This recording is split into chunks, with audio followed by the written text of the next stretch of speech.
देव योनि को बताया गया है कि वो भोग योनि है। श्री राम जी ने अगर वचन दे दिया तो अपने हिसाब से काम कर देंगे ना। आप क्यों चिंतित हो रहे हो? आप क्यों विघ्न क्रिएट कर रहे हो? आप इनसिक्योर क्यों हो रहे हो?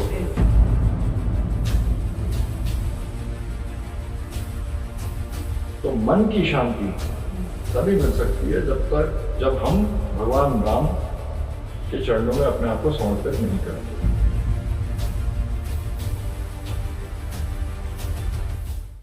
नमस्कार, मैं डॉक्टर आरती मेहरोत्रा आज फिर हूँ कार्तिक पोद्दार जी के साथ और एक बहुत ही मतलब कहना चाहिए विचारा करने योग्य एक प्रश्न है। कार्तिक जी, आपकी मैं बीइंग राम पुस्तक कल पढ़ रही थी, तो जैसे उसमें स्टेप बाय स्टेप चल रही हूँ, कल वो वाला प्रसंग आया कि जब राम के राज्याभिषेक का विचार दशरथ जी के मन में आता है जी, जी। तो देवताओं में खलबली सी मच जाती है। जी, वो बहुत प्रसन्न नहीं है इस चीज से, जी, क्योंकि शायद उनके अपने मंतव्य हैं कि राम का जन्म किसी और लक्ष्य के लिए हुआ है जी। और राम कहीं ऐसा ना हो कि अयोध्या में ही राजा बन के रुक जाएं।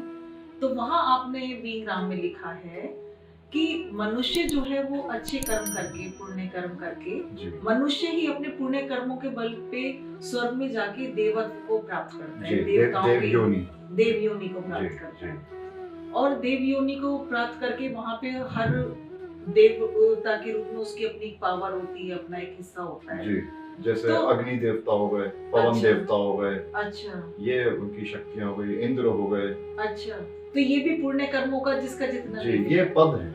अच्छा, जैसे कोई एक इंद्र स्टैंडर्ड नहीं है। हाँ, इंद्र मतलब हो गए प्राइम मिनिस्टर। हाँ, तो प्राइम मिनिस्टर एक ऑफिस है, एक पद है, अच्छा, वो बदलते रहेंगे। अच्छा, और चूंकि बदलते रहेंगे तभी तो अपनी पोजीशन को लेकर इनसिक्योरिटी है। अच्छा, कि मतलब मैं ना वो करके चला जी, जाऊं यहाँ जी। से। अच्छा, और बैकग्राउंड में बात यह है कि जो मनुष्य जन्म में, मनुष्य योनि में अपने सुकृत पुण्य हाँ, के दम पर वो देवता बनते हैं। जैसे इंद्र बनते हैं 100 अश्वमेध यज्ञ करने वाले, जो तो रामायण में दशरथ जी ने 10 कर लिए थे। अच्छा, और श्री राम ने हाँ, बाद हाँ, में एक शुरुआत कर दी थी। हाँ, तो एक मतलब एक क्राइटेरिया है। हाँ, देव योनि को बताया गया है कि वो भोग योनि है, वो तप योनि नहीं है। मतलब सिर्फ भोग सकते हैं आप, भजन नहीं कर सकते भगवान का। अच्छा, देवता एक कैटेगरी है और उनके ऊपर भगवान है। नारायण उन सबसे ऊपर है, भगवान सबसे ऊपर है, बिल्कुल, परमात्मा। हाँ, और देवता एक तरीके से संचालक हैं सृष्टि के। अच्छा, ब्रह्मा जी ने हर देवता को एक एक ऑफिस, एक एक रोल दे रखा है कि आपका ये काम है। ये डिपार्टमेंट आपका, वो देवता, ये डिपार्टमेंट आपका, वो बनेंगे आप मनुष्य जन्म में जो आपने सुकृत कर्म करे अपने, उसके पुण्य कमाए जो आपने। पुण्य कमाने के 2 फल बताए गए हैं। एक तो स्वर्गलोक, यानी अच्छा, देवता बन जाइए और भोग भोगिए, एंजॉय करिए लाइफ। अच्छा, और दूसरा है वैराग्य, विरक्ति, मुक्ति। जितने अच्छे संत हमें मिले हैं उन्होंने तो हमें यही बताया है कि आपको स्वर्गलोक की चाह नहीं होनी चाहिए, देवता का पद भी आपको नहीं लेना है। अच्छा, आपका लक्ष्य जो है वो मुक्ति होना चाहिए, सिर्फ और सिर्फ ईश्वर प्राप्ति और कुछ नहीं। आपके सामने जब आप आगे प्रोग्रेस करेंगे तो आपके सामने माया इस तरह के ऑफर लेकर आएगी। अच्छा, कि आपको बहुत ज्यादा धन, मान, सम्मान मिल जाएगा संसार में, और उसके बाद हमारा जो वेदांतिक फिलॉसफी है उसके अकॉर्डिंग आपको देव योनि भी मिल जा सकती है। लेकिन अपग्रेडेशन है अपने कर्मों के हिसाब से। अपने कर्मों के हिसाब से। जैसे आपने आपका जन्म पूरा हुआ, उसके बाद आपको एक पद मिल गया, तो आप मनुष्य जीवन चक्र से मुक्त हो गए। फॉर अ सर्टेन पीरियड आप देवता बने हुए हैं। जब आपके वो संचित पुण्य खत्म हो जाएंगे, मेरिट्स जो आपने कमाई थी वो सिर्फ आपकी खर्च हो रही है, यानी बैंक का पैसा खत्म, आप फिर कमा लो, फिर वापस आपको जन्म लेना पड़ेगा, फिर उस साइकिल में आप जन्म। अच्छा, तो अल्टीमेटली हमारा तो जो वेदांतिक फिलॉसफी वो तो मुक्ति पे जोर है ना, फ्रीडम इसका पे। मतलब कि जो लोग आत्म मुक्ति की तरफ अग्रसर रहते हैं उनका कभी अकाउंट खाली नहीं होता, उनका कभी नहीं खाली हो सकता, है ना। वो ईश्वर के असली प्रिय तो वही हैं, ईश्वर के। अच्छा, और तुलसीदास जी ने भी देवताओं को स्वार्थी, कचालू, कई कई बार बोला है मानस में। आपने ये बात कह के मेरे अगले प्रश्न को ही स्टॉप कर दिया। मतलब उन्होंने रामचरितमानस में ऐसा है। जी बिल्कुल, बिल्कुल ऐसा है कि देवताओं से ये कोई हमारे विचार तो है नहीं। हाँ, ये तो जो तुलसीदास जी का जो है क्रम, उसी को ही हम एक्सप्लेन करना चाह रहे हैं आज हाँ। के इन्वायरमेंट की भाषा के हिसाब भाषा से। के हिसाब से। तो आइडिया तुलसीदास जी का ही है। उन्होंने कहा कि देवताओं से, सरस्वती जी के पास जब जाते हैं ना देवता कि आप माता हमारी मदद हाँ। करिए, ये रुकवा दीजिए राज्याभिषेक श्री राम जी का, तो सरस्वती जी कहती हैं ये देवता बड़े स्वार्थी और कचालू हैं, इनसे किसी की दूसरे की बढ़ाई देखिए, बर्दाश्त नहीं होती है, देखी नहीं जाती। मैं आपसे यही प्रश्न करने वाली थी कि जी। देवताओं लोगों को इतना इस से एक जलन कह लें, या वो ये अच्छे कार्य को चाहते नहीं थे कि राज्याभिषेक हो, तो देवता लोगों में भी यानी इस तरीके के दुर्गुण ही कहेंगे या हम दुर्भावनाएं बिल्कुल। कहेंगे हो सकती हैं। मतलब हम इंसानों में तो हम सोचते हैं संभव है, देवता तो हम सोचते हैं कि बहुत अच्छे और पहुंचे हुए वो होते हैं लोग। नहीं, हैं अच्छे और पहुंचे हुए भी हैं, लेकिन अपनी वासनाओं के वो भी गुलाम हैं। फॉर एग्जाम्पल, रामायण में अहल्या जी वाला एपिसोड अगर आपको पता हो, हाँ, तो इंद्र ने ऐसी नीच हरकत क्यों कर दी, और इंद्र पे कमी क्या है जब इतनी अप्सराएं हैं, सो कॉल्ड उनके पास बिल्कुल सही अवेलेबल बात। हैं, फिर भी वो पृथ्वी पे आ गए और वेश बदल के आए, जैसे एक हाँ, चोर आता है चोर आता है, और बिल्कुल चोरी सही कर बात। गया। तो ये देवता और राक्षस में एक अंतर है, इसमें से देवता बेहतर तो हैं। क्या? देवताओं में ये भोग विलास की वासनाएं, इच्छाएं हैं, लेकिन वो फिर भी धर्म से चलते हैं। वो अपने आप को नारायण के, ब्रह्मा के, शिव के अधीन ही मानते हैं। राक्षस किसी का नियम, डिसिप्लिन नहीं मानते। तो उस लिहाज से देवता बेहतर हैं कि वो अवेलेबल हैं, कि अगर उन्हें डांटा जाता है, ब्रह्मा डांट देते हैं, तो फिर वो सुधरते भी हैं। जैसे कि जब रामायण स्टार्ट होती है और रावण ने आतंकित कर दिया है, स्वर्गलोक पे कब्जा कर लिया, तो सब गए नारायण के पास कि हमें मुक्त करिए। तो नारायण ने आकाशवाणी करी कि मैं रघुकुल में जन्म लूंगा। तो उसके बाद देवता ने तो फिर अपनी सेलिब्रेशन शुरू कर दिया, अब तो भगवान जन्म ले रहे, हमारा काम हो गया, पार्टी शुरू। तो तब ब्रह्मा जो है उन्हें फिर डांटते हैं, अच्छा, तुम बड़े ढीठ हो, अगर भगवान तुम्हारे लिए ऊपर से नीचे आ रहे हैं हाँ। तो तुम्हारा क्या रोल है? क्या? तुम उनसे नीचे जाओ, उनकी सेवा में लगो। अच्छा। यही हजारों लाखों देवता वानर बन के किष्किंधा के वनों में एस्टेब्लिश हो गए। अच्छा, करोड़ों देवता। तो इसीलिए ये जो करोड़ों वानर हैं, ये देवताओं के ही अंश हैं। अच्छा, जी, सुग्रीव हैं हाँ, सूर्य के अंश, और बाली हैं इंद्र के अंश, जो उनके राजा बने वानर अच्छा। जाति के। अच्छा, जी। ये बात तो पहली बार मेरे हनुमान जी हैं पवन देवता के अंश। पवन देवता। सब सारे वानर देवताओं के ही अंश हैं, और देवताओं ने अपने अंश इसी वजह से एस्टैब्लिश करे कि ब्रह्मा ने कहा, अच्छा, ब्रह्मा जी ने सेवा कहा का कि अवसर मिले। बिल्कुल, कि आपको भी तो सेवा करनी है। ये थोड़ी ना कि अगर ईश्वर ने जिम्मेदारी ले ली कि आपका काम करेंगे तो हम कुछ ना करें, पुरुषार्थ तो करते रहना है। और एक भक्त की तरह यदि हम देखें तो लीलाओं को, मतलब साक्षात प्रभु की लीलाएं देखने का अवसर भी मिला देवताओं को बिल्कुल देखने का अवसर तो मिला ही, पार्टिसिपेट करने का अवसर मिल गया। वानर बन के श्री राम जी की सेवा करी, पूरा लंका युद्ध करा, सब पार्टिसिपेट करा। तो इसका मतलब कि क्योंकि उनके अंश रूप में वहां इंतजार कर रहे थे अपने प्रभु का, ये भी एक सीन हो सकता है। आपकी बात से मुझे ये बात समझ में आ रही है जी, कि यदि हम इसे पॉजिटिव वे में देखें तो क्योंकि देवताओं के अंश तो जंगल में इंतजार कर रहे थे प्रभु के आने का। हाँ, मतलब अवतार को थोड़ा सा ऐसे समझिए कि अगर भगवान अवतार लेते हैं राम रूप में, तो ऐसा नहीं हो कि वहां जगह खाली हो गई। अच्छा, हाँ, मतलब कृष्ण रूप में, राम रूप में अगर पृथ्वी पे आ गए, हाँ, तो नारायण वाला जो है, नारायण तो वही है, उनका एक थोड़ा सा कॉम्प्लिकेटेड है बात। ऐसी देवता कि वो अगर इंद्र देवता बाली उनका अंश है और बाली आ गए, तो इंद्र का पद खाली नहीं हुआ है, वो वहां पे भी है और यहाँ पे भी है, ऐसे इसको लीजिए। तो पूरी रामायण तो वो देवता लगातार साथ साथ देख ही रहे हैं। हर बात पे जैसी श्री राम जी की कोई तरक्की, कोई विजय होती है, तो वो फूल बरसाते ही हैं, प्रभु की सेवा में आ ही जाते हैं। अब आपका जो इस पूरी यहाँ पे किस पर्सपेक्टिव में जो बात हो रही थी ना कि देवता को क्या जलन थी कि दशरथ जी ने, मतलब मुझे, मेरे लिए बहुत एकदम कहना चाहिए ना डाइजेस्ट ना होने वाली बात थी। मैं तो सोचती हूँ देवता लोगों में तो बड़ी सात्विकता होती है, जी तो आपकी बात से समझ में आ रहा है कि भोग विलास में ये खत्म होती जाती है। हाँ। अब देखिए, अब यहाँ पे दूसरा पॉइंट लेते हैं और वो है देवताओं की इनसिक्योरिटी। वो डरे हुए हैं रावण से, प्रभु ने उन्हें कमिटमेंट कर दिया।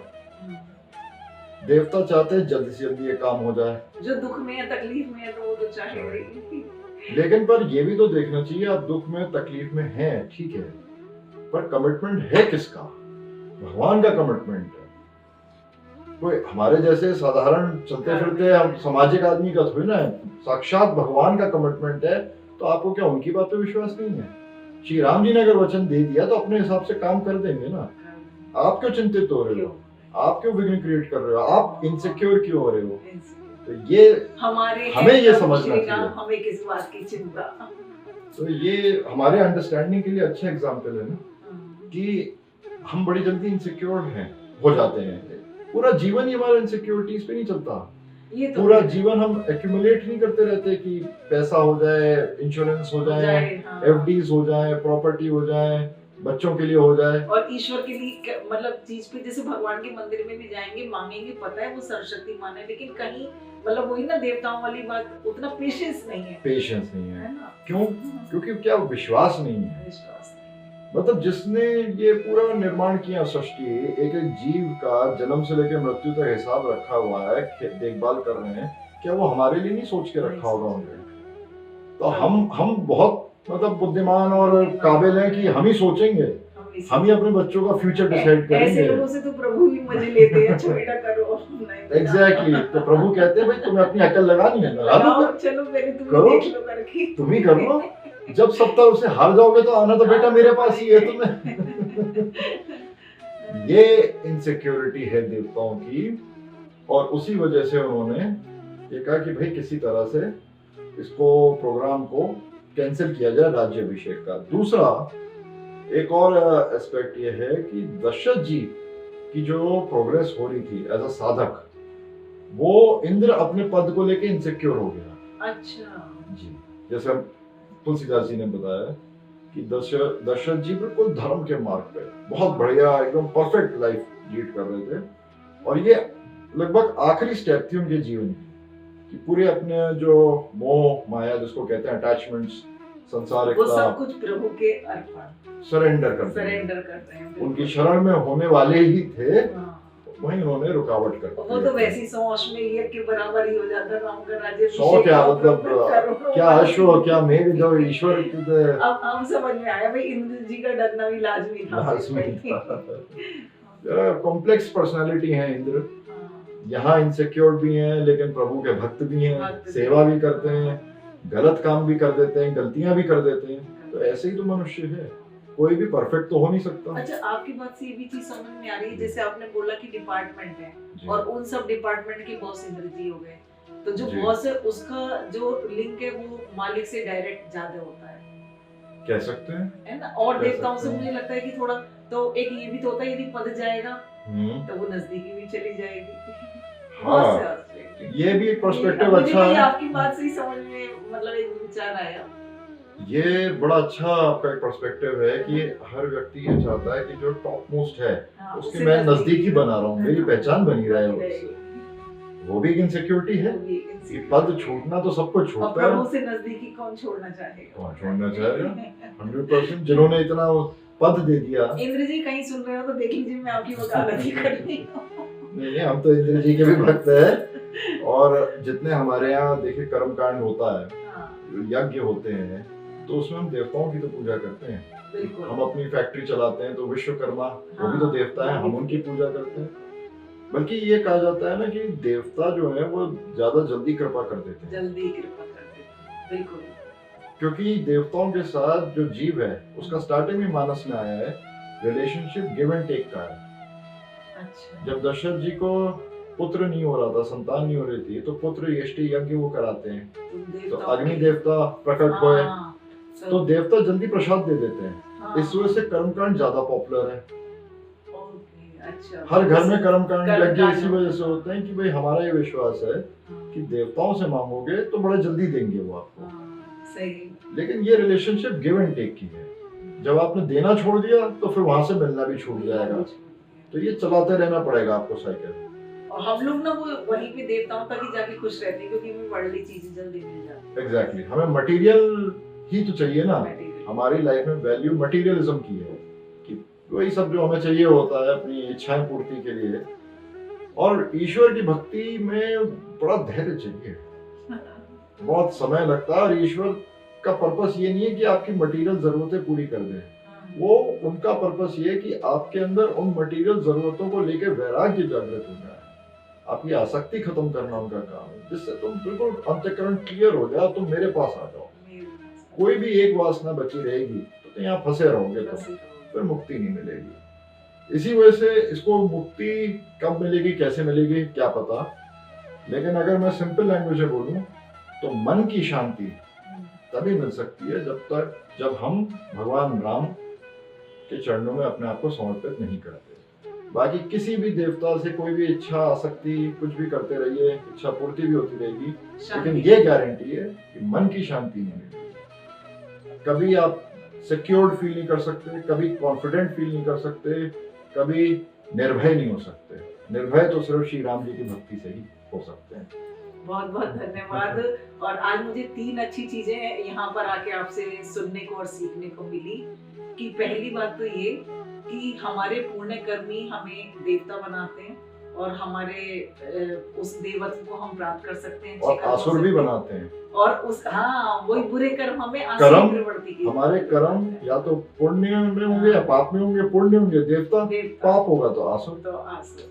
और मानव जीवन हमें मिला है तो ये हमारे लिए गर्व की बात है, क्योंकि जो आपने बताया कि जो देवताओं वाली स्थिति है वो केवल भोग विलास वाली है। वहाँ पे कर्म करके हम प्रभु से समीपता निकटता नहीं प्राप्त कर सकते। वहाँ हम साधन भजन नहीं कर सकते। साधन भजन सिर्फ मनुष्य योनि में ही कर सकते हैं। इसकी हमें वैल्यू करनी चाहिए मनुष्य। वो कहते हैं ना कि देवता लोग भी पृथ्वी पे आना चाहते हैं, तो अब उसका मतलब समझ में आया, क्योंकि पृथ्वी पे इसलिए आना चाहते हैं कि यहाँ के वो कर्म कर सकते हैं। बिल्कुल। फिर वो मेरिट कमाने जो मतलब बैटलफील्ड है, जो आपका ग्राउंड है जहाँ एक्शन होगा, वो पृथ्वी है, वो स्वर्गलोक नहीं है। और तीसरी अच्छी बात मुझे आपसे आज ये मतलब सुनने को मिली और सीखने को मिली कि जो दशरथ की तरह अपना सर्वस्व प्रभु को अर्पित करने लगता है तो इंद्र जी का भी सिंहासन डोल जाता है। बिल्कुल डोल जाता है। और दशरथ जी, इसका मतलब ये नहीं है कि किसी को उस पद पे उस लेवल के राजा ही होना जरूरी है और श्री राम जी के पुत्र होना जरूरी है। कुछ नहीं, बहुत साधारण जीव भी इतना बल अपने अंदर रखता है कि जिस दिन बहुत साधारण हो, उसका कोई दर्जा ना हो समाज में, उससे कोई फर्क नहीं पड़ता। वो जिस दिन डिसाइड कर लेगा कि मैं अपना सब कुछ प्रभु को समर्पित करता हूँ, पूरा बिल्कुल ठीक कहा आपने, सारे देवताओं के सिंहासन हिल जाते हैं। भाई इनको रोको, इनको फंसाओ। और वर्ldly चीजें चाहिए तो आप देवताओं की शरण में जाएं, लेकिन प्रभु को पाने के से जो शांति मिलती है और जो हमारा अपग्रेडेशन होता है उसका तो कहीं कोई जोड़ इस मोह माया की चीजों में तो नहीं मिलता। और बस एक लाइन कहूंगी, कोई कहते ना अभिगत की गति कछु कहत ना आवे, तो ये तो वही जानते इस आनंद को जो इस रास्ते पर चलते हैं। धन्यवाद। जय सिया राम। जय सिया राम।